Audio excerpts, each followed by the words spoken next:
قلوب الأتقياء. ويقال لصاحب القرآن: اقرأ ورتل وارتقي كما كنت ترتل في الدنيا، فإن منزلتك عند آخر آية تقرأها.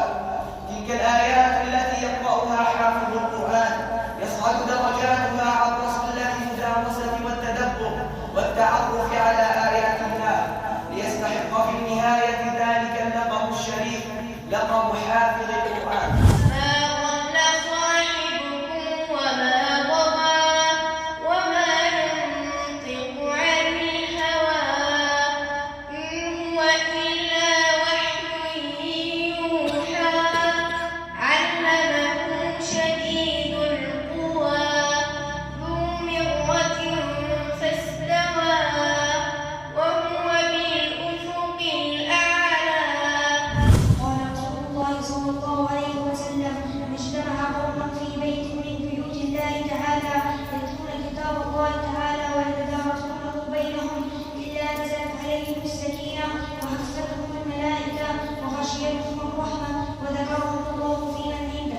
ثم ملأ القلب ففاض بحب كتاب الله، أشرق دربي بالقرآن فشكرا يا رباه، شكرا يا رباه.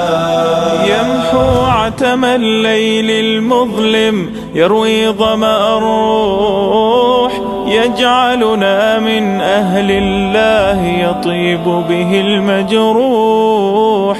هو نبراس حياة يرشدنا بهداه. ملأ القلب ففاض بحب كتاب الله، أشرق دربي بالقرآن فشكرا يا رباه. شكرا يا رباه. فكاف من أنشأ للتحفيظ صروح، هي دور للنور وفيها عطر الطهر يفوح.